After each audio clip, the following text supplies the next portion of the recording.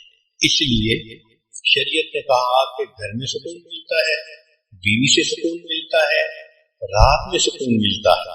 وَجَعَلَ اللَّيْلَ سَكَنًا، بیوی کے بارے میں فرمایا لِتَسْكُنُوا إِلَيْهَا، گھر کے بارے میں فرمایا وَسَكَنْتُمْ فِي مَسَاكِنِكُمْ۔ تو انسان اگر پرسکون زندگی گزارنا چاہتا ہے اپنے گھر میں اپنی بیوی کے ساتھ دن رات کا وقت گزارے، تب اس کو پرسکون زندگی گزر سکتی۔ جو شادی شدہ لوگ سڑکوں پر چوراہوں میں سکون ڈھونڈتے پھرتے ہیں وہ بیچارے قابل رحم ہوتے ہیں، ان کو شیطان نے بہکایا ہوتا ہے، وہ دھوکہ کھائے ہوئے لوگ ہوتے ہیں۔ بھلا سڑکوں پہ سکون کہاں ملتا ہے؟ ہوس ملتی ہے، حسرت ملتی ہے، پریشانی ملتی ہے، اللہ کے ہاں ناکامی ملتی ہے۔ سکون تو ملتا ہے اس طریقے سے زندگی گزارنے پر جو طریقہ ہمیں شریعت نے بتایا ہے۔ چنانچہ قرآن مجید کی تعلیمات پر غور کریں تو شریعت نے کہا ہن لباس لکم وانتم لباس لہن، خاوند بیوی کا لباس ہے اور بیوی خاوند کے لیے لباس ہے۔ اب دیکھو یہ خوبصورتی ہے شریعت کی کہ ایک لفظ میں میاں بیوی کے تعلق کو ڈیفائن کر دیا گیا۔ دنیا کے بڑے بڑے ادیبوں سے پوچھا گیا کہ میاں بیوی کے تعلق کو تم ذرا قلم کے ذریعے سے واضح کرو، تو کسی نے کہا میاں بیوی زندگی کے دو ساتھی ہیں، کسی نے کہا گاڑی کے دو پہیے ہیں، کسی نے کچھ کہا، کسی نے کچھ کہا۔ مگر جو ان کے درمیان صحیح تعلق تھا اس کو وہ فکروں میں بھی واضح نہ کر سکے. قرآن مجید کی خوبصورتی دیکھیے، ایک فکرہ نہیں، ایک لفظ کے اندر حقیقت کھول دی. خامن کو بیوی کا لباس کہا، بیوی کو خامن کا لباس کہا. نکتہ کیا ہے کہ لباس سے انسان کے عیب چھپتے ہیں، بیوی کے عیب خامن کی وجہ سے چھپتے ہیں، خامن کے عیب بیوی کی وجہ سے چھپتے ہیں. پھر سردی گرمی میں انسان کپڑوں سے اپنا بچاؤ کرتا ہے، اسی طرح زندگی کی سردی گرمی میں بیوی خامن کے ذریعے سے پروٹیکشن لیتی ہے، خامن کو بیوی کے ذریعے سے پروٹیکشن ہوتی ہے. پھر انسان کپڑے پہنتا ہے تو خوبصورت نظر آتا ہے. عورت کی تو بات ہی اور ہے کہ اللہ نے اس میں بہت حیا رکھی ہوتی ہے. مرد ہی کو سوچ لیں کہ اگر اس کو کوئی کہہ دے کہ ہم تمہیں بے لباس کر دیں گے تو مرد کا جی چاہتا ہے کہ زمین پھٹ جاتی، میں اندر اتر جاتا اس سے پہلے کہ میرا لباس کوئی میرے جسم سے اتارے. تو لباس کے بغیر انسان دوسرے کے سامنے آنا گوارا نہیں کرتا، لباس سے اس کو زینت ملتی ہے. تو میاں بیوی بھی ایک دوسرے کا لباس ہے، ایک دوسرے کی زینت ہے. اور پھر ایک اور اچھا اور خوبصورت معنی مفسرین نے یہ بھی بیان کیا کہ انسان کے جسم کے سب سے زیادہ قریب اس کا لباس ہوتا ہے. آپ غور کریں تو لباس سے زیادہ تو انسان کے قریب اور کچھ نہیں ہوتا. لباس جسم کے ساتھ چپکا ہوا ہوتا ہے، اس طرح جسم ساتھ ہوتا ہے. تو شریعت نے کہا کہ دیکھو جس طرح لباس تمہارے جسم کے قریب ہے، اس طرح شادی ہونے کے بعد میاں خامن کے میاں بیوی کے اتنا قریب اور بیوی خامن کے اتنا قریب، دونوں لباس کی طرح ایک دوسرے کے ساتھ اکٹھے ہیں، دونوں ایک ہیں. اس لیے کہتے ہیں کہ chains do not hold a marriage together, it is threads, hundreds of tiny threads which sew husband and wife together through years. سال گزرتے ہیں، میاں بیوی ایک دوسرے کے ساتھ محبتوں بھری زندگی گزارتے تو یہ سوئی دھاگے کے جیسے ٹانکے لگ جاتے ہیں اور چیز جڑ جاتی ہے. اس طرح میاں بیوی کے دل جڑ جاتے ہیں. شادی میں یہ کوتاہی کی جاتی ہے کہ خامن چاہتا ہے بس بیوی آئیڈیل ہو اور اپنی ذمہ داریاں پوری کرے، خود نہیں سوچتا کہ مجھے بھی تو آئیڈیل بننا چاہیے اور مجھے بھی تو بیوی کی ضروریات کو پوری کرنی چاہیے. تو یہ جو ہوتا ہے نا کہ دوسرے سے ایکسپیکٹیشن زیادہ رکھنا اور خود نہ کرنا، یہ شادی کے فیلئر کا بڑا سبب ہوتا ہے. اس لیے کہتے ہیں کہ success in marriage does not merely come through finding the right mate but through being the right mate. ہم شادی کے بعد اچھے ساتھی خود بنیں گے تو پھر دوسرا بھی انسان اچھا بن جائے گا. اللہ اکبر کبیرہ. تو یہ شادی جب ناکام ہوتی ہے تو شادی ناکام نہیں ہوتی، لوگ ناکام ہوتے ہیں. دو بندے ناکام ہو جاتے ہیں اپنی زندگی کے مقصد میں. اس لیے میاں بیوی ایک دوسرے کے ساتھ محبت پیار کی زندگی گزاریں. ہمارے حضرت مرشد عالم رحمۃ اللہ علیہ فرمایا کرتے تھے جہاں محبت موٹی ہوتی ہے وہاں عیب پتلے ہوتے ہیں، اور جہاں محبت پتلی ہوتی ہے وہاں عیب موٹے ہوتے ہیں. جب محبت کمزور ہوتی ہے تو خامد کو بیوی میں بہت کوتاہیاں نظر آتی ہیں اور بیوی کو خامد میں بہت کوتاہیاں نظر آتی ہیں. اس لیے کوشش یہ کریں کہ یہ محبت مضبوط ہو تاکہ کوتاہیاں نظر ہی نہ آئیں اور انسان پیار کی زندگی گزارے. کہتے ہیں کہ ایک شخص تھا جس کا نام تھا مجنون.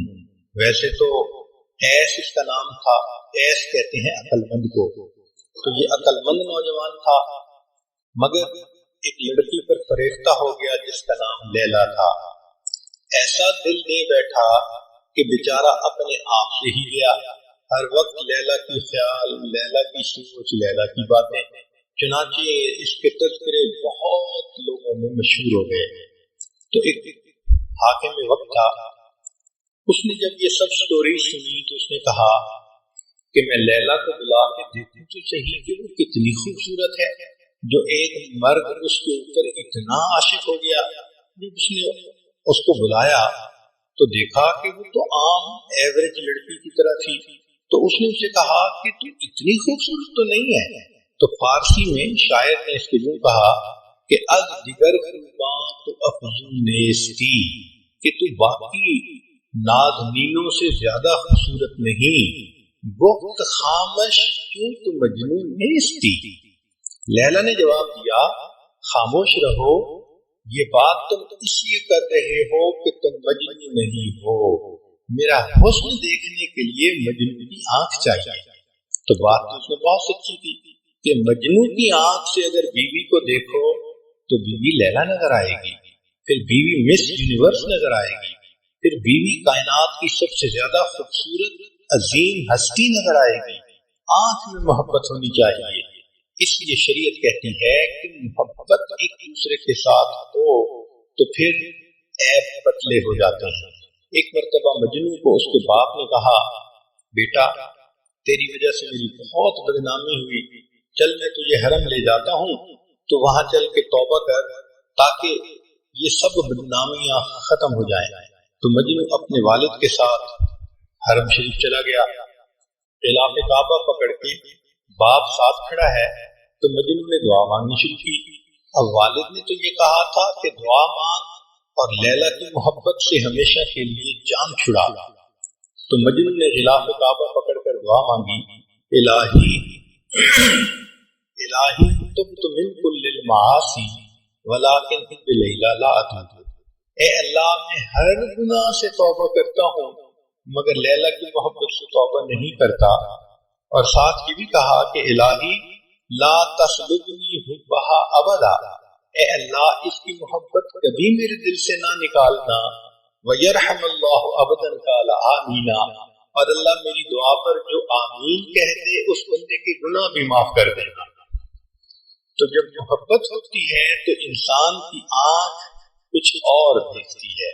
شریعت نے ہمیں یہ کہا کہ میاں بیوی ایک دوسرے کو مجنون اور لیلا کی آنکھ سے دیکھیں تو غلطی کوتاہیاں نظر ہی نہیں آئیں گی اور ایک دوسرے کے ساتھ اچھی زندگی گزرے گی۔ اسی لیے حدیث مبارکہ میں آتا ہے کہ اللہ رب العزت نے اما حوا کو آدم علیہ السلام کی پسلیوں سے پیدا کیا۔ اللہ اکبر، نبی اسلام نے بتلایا۔ یہاں نقطے کی بات یہ ہے کہ سر سے نہیں بنایا کہ اس کو سر پہ نہ بٹھا لینا، اور پاؤں سے نہیں بنایا کہ اس کو پاؤں کی جوتی نہ سمجھ لینا۔ اللہ نے پسلی سے عورت کو بنایا کہ یہ تمہارے دل کے قریب رہے اور تم اس سے محبت بھری زندگی گزارو۔ اس لیے کہتے ہیں کہ true love does not consist of holding hands, it consists of holding hearts together. دل جڑتے ہیں تو گھر آباد ہو جاتے ہیں، جس طرح اینٹیں جڑتی ہیں تو مکان بن جاتا ہے۔ پھر شریعت نے دیکھو ایک اور خوبصورت اصول بنایا، الرجال قوامون علی النساء، کہ اللہ نے گھر کے اندر مرد کو قوام بنایا ہے، امیر بنایا ہے۔ جس طرح ایک آفس ہو، چند بندے کام کرتے ہوں تو ایک کو مینیجر بنا دیتے ہیں، تو شریعت نے بھی مرد کو گھر کا مینیجر بنا دیا اور بیوی کو کہا کہ تم اس کی ماتحت ہو، اس کی بات مان کر چلو گی تو تمہاری زندگی میں برکتیں ہوں گی۔ آج ایک بڑی غلطی گھروں میں یہ بھی ہوتی ہے کہ عورت چاہتی ہے کہ حکومت میری ہو، بات میری چلے، خامد میری انگلیوں کے اشاروں پہ ناچے۔ یہ ایک بہت بے وقوفی والی سوچ ہے۔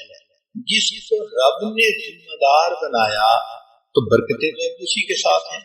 اس لیے ایک دوسرے کے ساتھ آرگومنٹس کرنا اور اپنی برتری کو ثابت کرنے کی کوشش کرنا، میرے فیصلے زیادہ بہتر ہوتے ہیں، میں زیادہ پڑھی لکھی ہوں، میں زیادہ اچھی ہوں، میرا آئی کیو لیول، یہ سب بے وقوف کی باتیں ہیں۔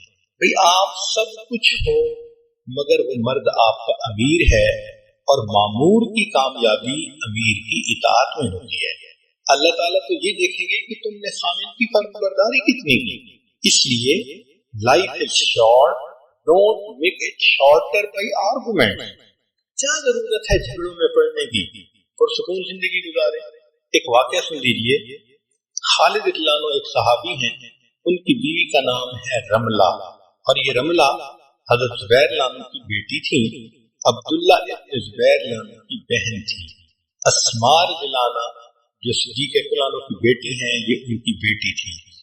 چنانچہ رملہ اور خامد آپس میں اچھی زندگی گزار رہے تھے، مگر ان کے خامد خالد رضی اللہ عنہ کو عبداللہ ابن زبیر رضی اللہ عنہ سے کوئی رنجش تھی. وہ کہتے تھے کہ اس کی طبیعت میں سختی زیادہ ہے، یہ دوسرے بندے کی بات کو وزن نہیں دیتے. چنانچہ ایک موقع پہ دونوں اکٹھے تھے گھر میں، یعنی خالد رضی اللہ عنہ بھی تھے اور عبداللہ ابن زبیر رضی اللہ عنہ بھی آ گئے. تو دونوں میں کچھ بات ہوئی تو خالد رضی اللہ عنہ نے کچھ غصے سے اپنے جذبات کا اظہار کر دیا. عبداللہ ابن زبیر رضی اللہ عنہ نے جواب بھی دیا. تو گویا دو مردوں کے درمیان کچھ ہاٹ ورڈ جو تھے وہ ایکسچینج ہوئے. رملہ خاموشی کے ساتھ ایک طرف بیٹھی رہی. جب عبداللہ ابن زبیر چلے گئے تو خامد نے بیوی کو کہا کہ تمہارا خامد اور تمہارا بھائی آپس میں بحث کر رہے تھے اور تم آرام سے ایک طرف بیٹھی رہی، کیا مسئلہ تھا؟ تو رملہ نے کہا ہم عورتیں ہیں، اللہ نے ہمیں پھول بنایا ہے کہ تاکہ ہمارے خامد ہماری خوشبو سے لذت اٹھائیں، ہمیں ان جھگڑوں میں پڑنے کی کیا ضرورت ہے. اتنا خوبصورت جواب تھا کہ خالد لانو اٹھے اور انہوں نے بیوی کے ماتھے پہ بوسہ دیا اور ان کا غصہ ہی ختم ہو گیا. تو عورتوں کو تو ان جھگڑوں میں اور ان چیزوں میں پڑنے کی ضرورت ہی نہیں ہے. خامد کا دل جیتیں، محبتوں بھری زندگی گزاریں اور اللہ کی مقبول بندی بن کر وقت گزاریں. قرآن مجید پر نظر دوڑائیے تو قرآن مجید نے ایک اور خوبصورت اصول بتایا. فرمایا وَعَاشِرُوهُنَّ بِالْمَعْرُوفِ کہ خامدو تم اپنی بیویوں کے ساتھ اچھے سلوک کی زندگی گزارو. مفسرین نے لکھا ہے کہ اللہ رب العزت نے بیویوں کی سفارش کی ہے خامدوں کو، اور نبی اسلام نے بھی سفارش فرمائی. اس لیے حدیث پاک میں آتا ہے کہ جب نبی اسلام دنیا سے تشریف لے جانے لگے تو آخری بات آپ نے فرمائی وَمَا مَلَكَتْ أَيْمَانُكُمْ، اپنے ماتحتوں کا خیال رکھنا، اور ماتحتوں میں بیوی کا سب سے پہلا نمبر ہوتا ہے. تو گویا بیوی کے لیے دو بڑی بڑی سفارشیں ہیں، ایک اللہ کی سفارش ہے اور ایک رسول اللہ صلی اللہ علیہ وسلم کی سفارش ہے. اب جس کے دل میں اللہ کی قدر ہے، نبی اسلام کی قدر ہے، وہ تو اس سفارش کا خیال رکھے گا اور اس کی وجہ سے اپنی بیوی کو بہت محبتیں دے گا، بہت پیار سے رکھے گا. ہر وقت کی ڈانٹ ڈپٹ، ہر وقت کی سختی، ہر وقت کی بے رخی کی باتیں وہ کبھی بھی ایسا نہیں کرے گا، بلکہ محبت پیار سے رکھے گا کہ میرے مالک نے بھی سفارش کی اور میرے آقا نے بھی سفارش کی، اور جو آج اس سفارش کا لحاظ نہیں کرے گا کل قیامت کے دن اللہ کی رحمت کا وہ حصہ نہیں پا سکے گا. کہ میرے بندے تم نے میری سفارش کا بالکل لحاظ نہ کیا، اب میں تمہارے ساتھ نرمی کا معاملہ کیوں کروں. حضرت تھانوی رحمۃ اللہ نے واقعہ لکھا ہے، ایک بندے کی بیوی سے بڑی غلطی ہو گئی، چاہتا تو طلاق دے دیتا، گھر بھیج دیتا، مگر اس نے دیکھا کہ بیوی بہت زیادہ ریپینٹ کر رہی ہے تو اس نے اس کو اللہ کے لیے معاف کر دیا. کچھ عرصے بعد یہ خامد کی وفات ہوئی. خواب میں کسی نے دیکھا تو پوچھا کیا ہوا، تو اس نے کہا اللہ کے حضور پیشی ہوئی، اللہ رب العزت نے فرمایا تم نے اپنی بیوی کو میری بندی سمجھ کے معاف کیا تھا، آج میں تمہیں اپنا بندہ سمجھ کے معاف کر دیتا.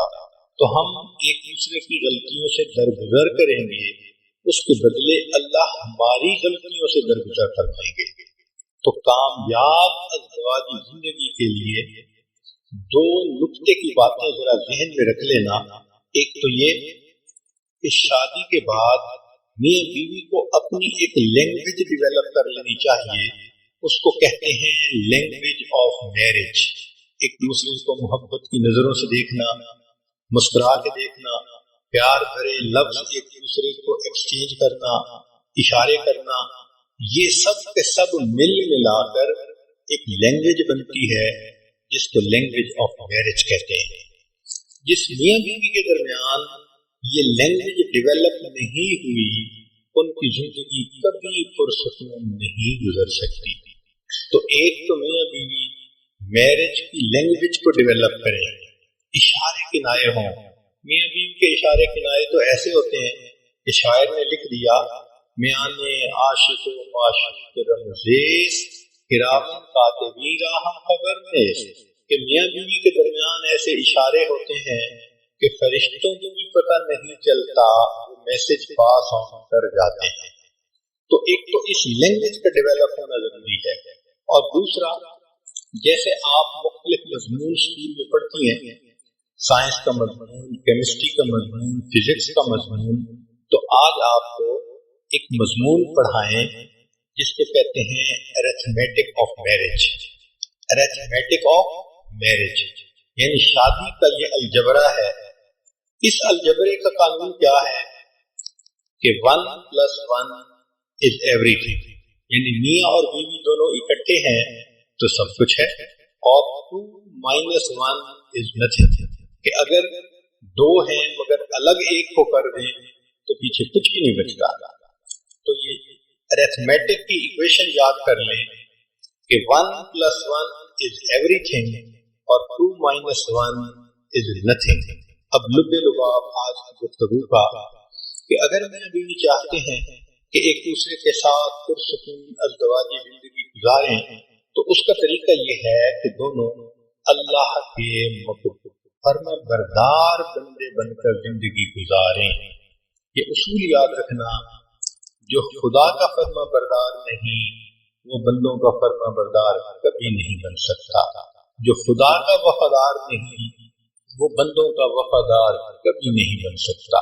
اسی لیے جو نیک نہیں ہوتے خامن بیویوں کے سامنے جھوٹ بولتے ہیں، سبز باغ دکھاتے ہیں، الٹے سیدھے بہانے بناتے ہیں، اندھیرے میں اس کو رکھتے ہیں اور قسمیں کھا کر کہیں نہ کہیں اپنی انوالومنٹ کی زندگی گزار رہے ہوتے ہیں. اور جو بیویاں نیک نہیں ہوتی وہ خامن کے ناک کے نیچے دیا جلا رہی ہوتی ہیں، خامن کے پاس رہتے ہوئے اس سے منافقت کر رہی ہوتی ہیں.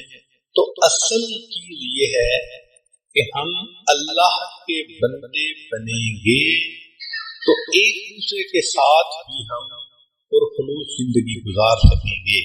لہذا ازدواجی زندگی کامیاب گزارنے کے لیے دونوں نیک بن جائیں تو محبتیں گہری ہو جاتی ہیں. شریعت نے بھی کہا الطیبات للطیبین والطیبون للطیبات. عورت اس چیز کو سمجھنے کی کوشش کرے کہ نیکی کے اندر مقناطیسیت ہوتی ہے. جس طرح مقناطیس مضبوط ہو تو لوہے کے ٹکڑے کو کھینچ کے چپکا لیتا ہے، عورت کے اندر اگر نیکی ہوگی تو خامن کو کھینچ کے وہ چپکا لے گی، مقناطیس بن جائے گی. اس لیے انگریزی کے دو لفظ ہیں، ایک ہے نو NO نو، اس کا مطلب ہوتا ہے نہیں، اور ایک ہے KNOW نو، اس کا مطلب ہوتا ہے جاننا. تو اصول یاد رکھیں کہ نو اللہ نو پیس.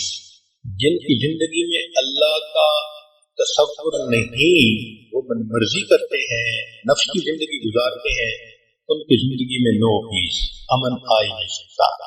نو اللہ KNOW، اللہ کو جانو گے تو یو ول نو پیس، پھر تمہیں اللہ تعالیٰ امن کی زندگی بھی عطا فرما دیں گے.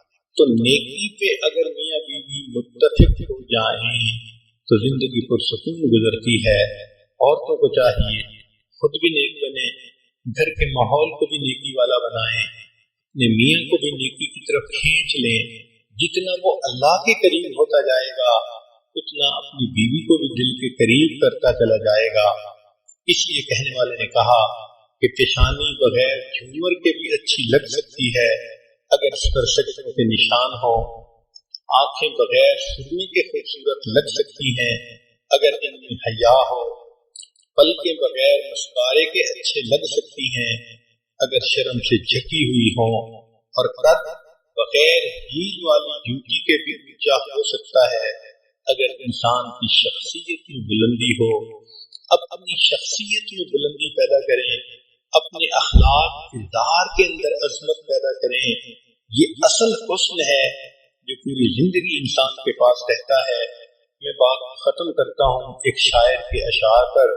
کیا اچھے شعر اس نے کہے، اگر تم حسن چاہو تو میرے چہرے پہ مت جاؤ، اگر تم حسن چاہو تو میرے چہرے پہ مت جاؤ کہ چہرے بجھ بھی جاتے ہیں، میری قامت کو مت دیکھو کہ قامت ٹوٹ جاتی ہے، طلب ہے حسن کی تو پھر میری گہرائی میں جھانکو۔ میرے اندر جو انسان ہے وہ سب سے خوبصورت ہے، کہ جو اندر کا انسان ہے جب یہ خوبصورت بن جاتا ہے تو پھر انسان آپس میں بھی ایک دوسرے کے ساتھ محبتوں بھری زندگی گزارتا ہے اور اللہ کا بھی مقبول اور پسندیدہ بندہ بن جاتا ہے۔ چنانچہ سیدنا عمر خطاب رضی اللہ عنہ کے پاس ابی بن کعب رضی اللہ عنہ بھی تشریف فرما تھے۔ ایک خاتون آئی اور آ کر کہنے لگی، امیر المومنین، میرا خامد بہت نیک ہے، ساری رات تہجد پڑھتا رہتا ہے اور سارا دن روزہ رکھتا ہے، اور یہ کہہ کے خاموش ہو گئی۔ عمر رضی اللہ عنہ بڑے حیران کہ اے خاتون تو کیا کہنے آئی ہے؟ اس نے پھر یہی بات دہرائی، میرا خامد بہت نیک ہے، ساری رات تہجد میں گزار دیتا ہے اور سارا دن روزہ رکھتا ہے۔ اس پر ابی بن کعب رضی اللہ عنہ بولے اور کہنے لگے، امیر المومنین، اس عورت نے اپنے خامد کی بڑے اچھے الفاظ میں شکایت کی ہے۔ کیسے شکایت کی؟ کہ امیر المومنین، جب وہ ساری رات تہجد پڑھتا رہے گا اور سارا دن روزہ رکھے گا تو پھر بیوی کو وقت کب دے گا؟ تو یہ کہنے آئی ہے کہ میرا خامد نیک تو ہے، مجھے وقت نہیں دیتا۔ تو عمر رضی اللہ عنہ بڑے حیران ہوئے۔ چنانچہ انہوں نے خامد کو بلایا تو اس نے کہا کہ ہاں میں مجاہدہ کرتا ہوں، یہ کرتا ہوں، وہ کرتا ہوں۔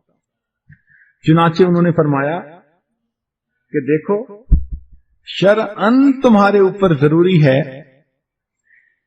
کہ تم اپنی بیوی کے ساتھ وقت گزارو، ہنسی خوشی اس کے ساتھ رہو، اور کم از کم ہر 3 دن کے بعد اپنی بیوی کے ساتھ ہم بستری کرو۔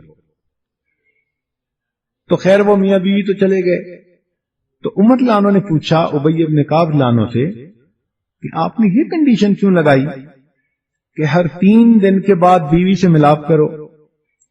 انہوں نے کہا کہ دیکھیں، اللہ رب العزت نے مرد کو زیادہ سے زیادہ 4 شادیوں کی اجازت دی، تو اگر 4 شادیاں بھی کسی کی ہوں تو 3 دن کے بعد پھر بیوی کا دن تو آتا ہے نا۔ تو میں نے اسے کہا کہ تم زیادہ سے زیادہ 3 دن عبادت کر سکتے ہو، 3 دن کے بعد 1 دن رات تمہاری بیوی کا حق ہے، تمہیں گزارنا پڑے گا۔ تو دیکھو شریعت بھی انسان کو کیا خوبصورت باتیں بتاتی ہے۔ نبی علیہ الصلوۃ والسلام اپنے اہل خانہ کے ساتھ بہت محبت پیار سے رہتے تھے، ان سے ان کی دل لگی کی باتیں کرتے تھے۔